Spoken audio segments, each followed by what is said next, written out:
Assalamualaikum warahmatullahi wabarakatuh. Selamat pagi anak-anak. Pagi ini kita akan belajar prakarya. Materi yang pertama adalah mengenai kerajinan serat. Insya Allah, saya akan menemani anak-anak untuk belajar prakarya. Dan sebelumnya, perkenalan dulu ya. Nama ibu adalah Erna Madiana Rahmawati, biasa dipanggil dengan Ibu Erna. Perhatikan gambar berikut ini.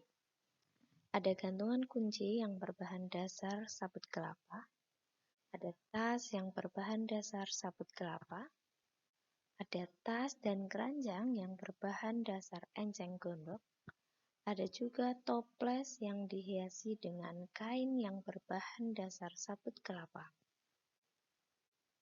Nah, gambar-gambar tersebut berbahan dasar serat alam. Dari gambar di atas, apakah anak-anak tahu apa itu serat alam? Pengertian serat alam. Bahan serat adalah suatu jenis bahan berupa potongan-potongan komponen yang membentuk jaringan memanjang yang utuh. Serat sebagai bahan baku tekstil. Nah, serat-serat yang digunakan untuk aplikasi tekstil. Serat itu merupakan bahan baku yang digunakan dalam pembuatan benang dan kain. Nah, berikut ini akan kita bahas mengenai jenis dan karakteristik bahan serat. Bahan serat berasal dari alam dan mudah terurai dalam tanah. Bahan serat dapat digolongkan menjadi 3. Yang pertama, serat berasal dari tumbuhan, serat berasal dari hewan, dan yang ketiga adalah serat dari mineral. Yang insya Allah akan kita bahas di pagi hari ini yang saya tebalkan, yaitu serat berasal dari tumbuhan dan serat berasal dari hewan. Serat yang berasal dari tumbuhan dapat dilihat berdasarkan bagian-bagian tumbuhan. Tidak setiap tumbuhan memiliki kandungan yang dapat diolah menjadi serat alam. Karena serat yang biasa digunakan sebagai bahan baku produk tekstil memiliki persyaratan. Di antaranya, kuat, tahan lama, bentuknya tetap, tidak mudah susut, permukaan yang halus, ataupun bertekstur sesuai persyaratan produk.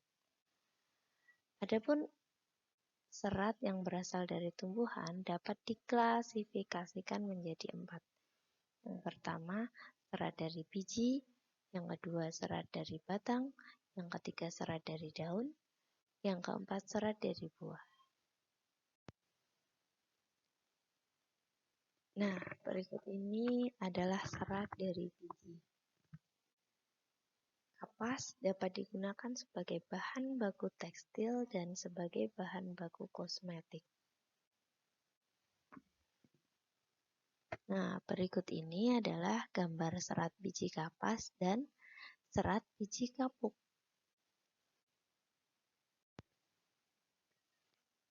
Berikut ini adalah serat dari batang.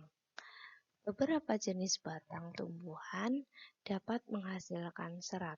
Contohnya, batang anggrek, melinjo, mahkota dewa, beringin, yunkori, flek, cut, rosella, hinep, rami, urena, kinef, dan san. Dan berikut ini adalah serat dari daun. Tidak setiap daun dapat diolah menjadi serat.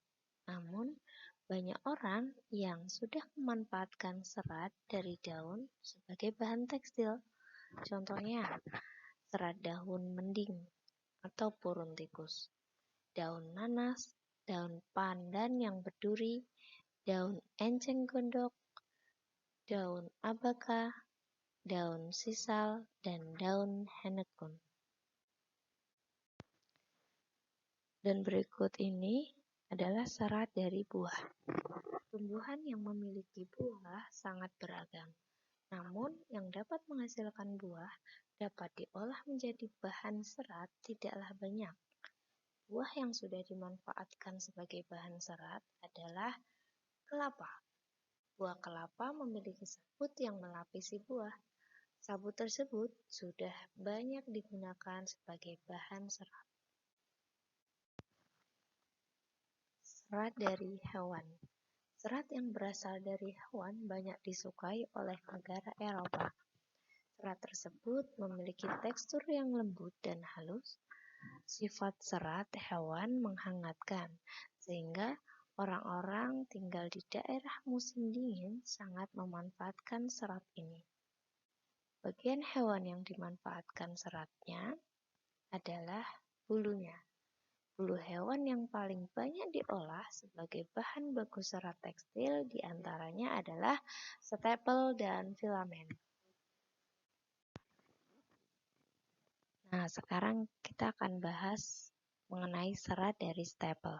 Stapel sendiri itu apa sih? Stapel merupakan serat yang berbentuk rambut hewan yang disebut dengan wool. Wah, sudah sering kita dengar kan istilah wool?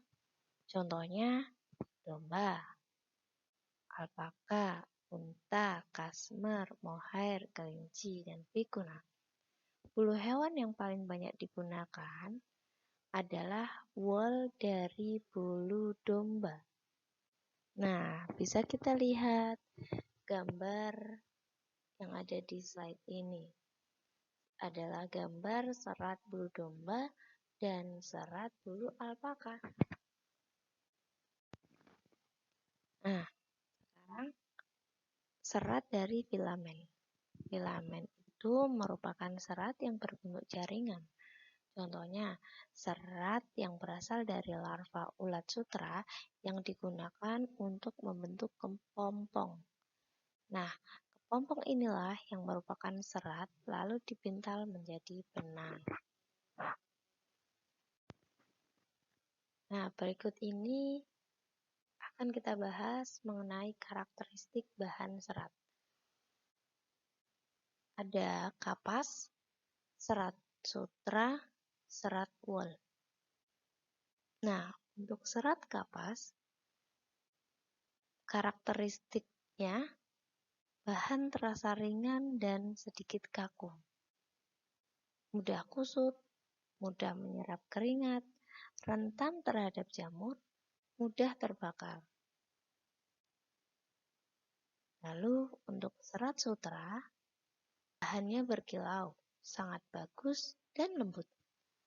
Tidak mudah kusut, kekuatannya tinggi, tahan terhadap sinar matahari, daya serapnya cukup tinggi, tidak mudah berjamur, dan mudah terbakar.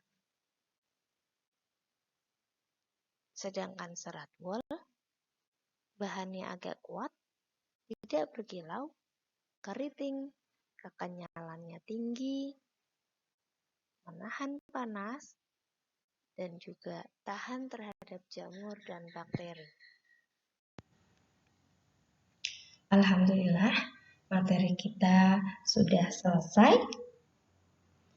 Dan berikut ini adalah tugas anak-anak di rumah. Silakan mengobservasi bahan serat yang ada di sekitar kita. Jangan lupa tuliskan nama, kelas, dan nomor absen.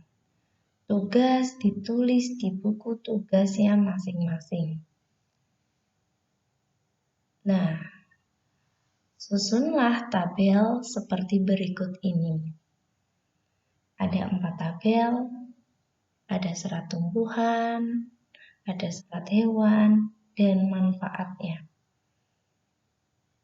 Ibu contohkan, untuk serat tumbuhan, Ibu contohkan sabut kelapa.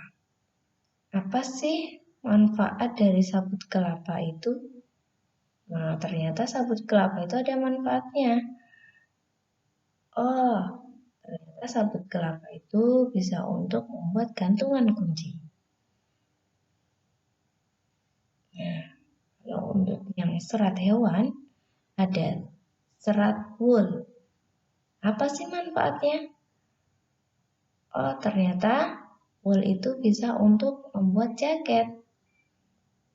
Nah, sekarang silakan diisi 4 kolom yang masih kosong di bawah ini. Cukup sekian anak-anak.